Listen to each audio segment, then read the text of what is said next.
10-20 കൊല്ലം നരേന്ദ്രമോദി ചുരിദാറിട്ട് ഭരിച്ച ഗുജറാത്തിനകത്ത് ലക്ഷക്കണക്കിന് മനുഷ്യരാണ് മലം ചുമക്കുന്ന തോട്ടിപ്പണിയെടുക്കുന്നത്. താഴ്ന്ന ജാതിക്കാരൻ ആകെ കൊടുക്കുന്ന ജോലി എന്ന് പറയുന്നത് മൃതദേഹങ്ങൾ ചുമക്കാനും ചത്ത പശുവിനെ കുഴിച്ചിടാനുമാണ്. പക്ഷെ അവരെപ്പോഴും സന്തോഷവാന്മാരാണ്.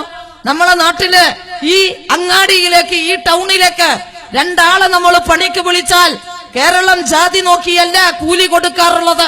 2 ആളും ഒരേ ജോലിയാണ് ചെയ്തതെങ്കിൽ വൈകുന്നേരം തിരിച്ചു വീട്ടിലേക്ക് പോകുമ്പോ ഒരേ കൂലിയാണ് നമ്മൾ അവർക്ക് എണ്ണിക്കൊടുക്കുക. പക്ഷെ നരേന്ദ്രമോദി ഭരിച്ച ഗുജറാത്തിനകത്ത് ഉയർന്ന നിലയിൽ നിൽക്കുന്ന ജാതിയിലെ ചെറുപ്പക്കാരന് 500 രൂപ കൂലി കൊടുക്കുമ്പോ താഴ്ന്ന ജാതിക്കാരൻ അതിൽ നിന്നും ഒരു 0 വെട്ടി 50 രൂപയാണ് കൂലി കൊടുക്കുന്നത്. എന്നാൽ എപ്പോഴെങ്കിലും ഒരു പശുവിനെ കിട്ടുമ്പോ അവർ സന്തോഷഭരിതരാണ്. കാരണം ആ പശുവിന്റെ തോലുരിച്ച് വല്ല തുകൽ കമ്പനിക്കോ ബാഗ് കമ്പനിക്കോ കൊടുത്ത ആ സാധുക്കൾക്ക് ഒരു 2000 രൂപയെങ്കിലും അധികം കിട്ടും. അന്നാണ് അവർ വയറ് നിറച്ച് ഭക്ഷണം കഴിക്കുന്നത്. ഫാസിസത്തെ പ്രതിരോധിക്കണമെങ്കിൽ കമ്മ്യൂണിസ്റ്റുകാരൻ തന്നെ വേണം.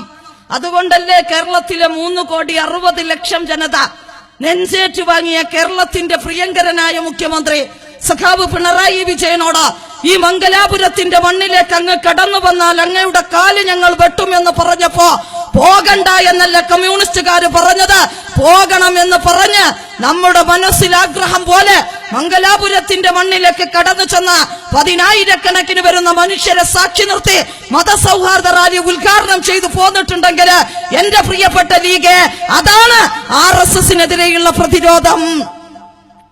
അതേ സഖാവിനോടാണ് പറഞ്ഞത്, നിങ്ങൾ എന്ത് ചെയ്യാൻ പാടില്ല, ഹൈദരാബാദിന്റെ മണ്ണിലേക്ക് കടന്നു വന്നാൽ മധ്യപ്രദേശിലെ ഉജ്ജയിനിലെ ചന്ദ്രാവത് കുന്തം അല്ലേ അയാളെ പേര്, ആ കുന്തമാണ് പറഞ്ഞത്, ഹൈദരാബാദിന്റെ മണ്ണിലേക്ക് പിണറായി പ്രസംഗിക്കാൻ വന്നാൽ ആരെങ്കിലും തല കൊയ്ത് വന്നാൽ എന്റെ സ്വത്ത് വിറ്റിട്ടാണെങ്കിലും 1 കോടി രൂപ ഞങ്ങൾ തരുമെന്ന് പറഞ്ഞപ്പോ പോകാതിരുന്നിട്ടില്ല മിസ്റ്റർ പിണറായി. കാരണം അദ്ദേഹം കമ്മ്യൂണിസ്റ്റുകാരനാണ്, മതനിരപേക്ഷത ആഗ്രഹിക്കുന്നവനാണ്. പോയി ആ പരിപാടിക്കകത്ത് പങ്കെടുത്ത് ഉദ്ഘാടനം ചെയ്ത് തിരിച്ചു പോന്നില്ലേ. അതാണ് ഫാസിസത്തിനെതിരെയുള്ള പ്രതിരോധം. നിങ്ങളുടെ കാസർഗോഡ് തന്നെയല്ലേ തെയ്യം കാണാമെന്ന ഒരു ചെറുപ്പക്കാരനെ ചുവപ്പ് മുണ്ടെടുത്തതിന്റെ പേരിൽ അടിക്കുക. ആ കുട്ടി ഒരു സിനിമാ സംവിധായകനാണ്, കമ്മ്യൂണിസ്റ്റുകാരനൊന്നും വലിയ കമ്മ്യൂണിസ്റ്റുകാരനൊന്നുമല്ല. പക്ഷെ അടി കിട്ടിയപ്പോ എന്താ DYFIയുടെ സംസ്ഥാന സെക്രട്ടറി സ്വരാജ് പറഞ്ഞത്, നിങ്ങൾ ആരും ചുവപ്പ് മുണ്ടെടുക്കണ്ട, എല്ലാരും വാങ്ങിയ മുണ്ടൊക്കെ അടുപ്പിലിട്ട് കത്തിക്കണം എന്നാ പറഞ്ഞത്. അതല്ല പറഞ്ഞത്, കേരളത്തിന്റെ പ്രധാനപ്പെട്ട ടൗണുകളില് ചുവപ്പ് മുണ്ടുകൾ പുതിയത് വാങ്ങി 10,000-കണക്കിന് ചെറുപ്പക്കാരെ അണിനിരത്തിക്കൊണ്ട് ഞങ്ങൾ അധ്വാനിച്ച പണം കൊണ്ട് ഞങ്ങൾ ഏത് വസ്ത്രം ധരിക്കണമെന്ന് തീരുമാനിക്കാൻ RSS അവരെ സൃഷ്ടിച്ചവർ വന്നാലും അതനുസരിക്കാൻ കേരളത്തിന്റെ യുവജനത തയ്യാറല്ല എന്ന് കാണിച്ചു കൊടുത്തുകൊണ്ട് ചുവപ്പ് മുണ്ടിന്റെ പ്രതിഷേധം സംഘടിപ്പിച്ചത് ഈ കേരളത്തിന്റെ മണ്ണിലല്ലേ. ഇറച്ചി കഴിക്കാൻ പാടില്ല എന്ന് RSSകാരൻ പ്രഖ്യാപിച്ചപ്പോ ഇവിടെ തീരുമാനമെടുത്തത് കഴിഞ്ഞ UDFന്റെ മന്ത്രി രമേശ് ചെന്നിത്തലയാണ്. ആരെ RSSകാരനാ. തുണി അയച്ച ഉള്ളിൽ കാവിന്റെ ട്രൗസറാ, തലയിൽ ഒരു കൂർത്ത കൊപ്പിയും കയ്യിൽ ഒരു കുറുപടിയും കൊടുത്ത ഉഷാറായി. ആ മനുഷ്യന് എന്താ ചെയ്തത്, ആഭ്യന്തര വകുപ്പ് ചുമതലയാണെന്ന് തൃശൂർ പോലീസ് അക്കാദമിക്കകത്ത് ബീഫ് നിരോധിച്ചുകൊണ്ട് അങ്ങോട്ട് വിളിച്ചു മോഹൻ ഭഗവതിനെ റെഡിയട്ടെ.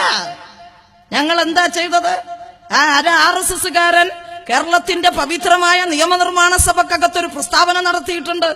ഗുരുവായൂർ അമ്പലത്തിലെ ഗുരുവായൂർ MLA ആയ KV അബ്ദുൽ ഖാദറിന് എന്ത് കാര്യം, ആ കാര്യം ഹരിപ്പാടുള്ള രമേശ് ചെന്നിത്തല മുണ്ടരുത് എന്ന് ഗുരുവായൂർ അമ്പലത്തിന്റെ അധികൃതർ മറുപടി കൊടുത്തിട്ട് അബ്ദുൽ ഖാദറിനെ കൂട്ടിക്കൊണ്ടുപോയി അമ്പലത്തിന്റെ മുറ്റത്ത് ഒരുമിച്ചിരുത്ത് ഭക്ഷണം കഴിച്ചിട്ട് പത്രക്കാരോട് പറഞ്ഞത്, ഈ അബ്ദുൽ ഖാദറിനെ ഗുരുവായൂർ മണ്ഡലത്തിലെ ലക്ഷക്കണക്കിന് വരുന്ന ജനത തെരഞ്ഞെടുത്തതാണ്.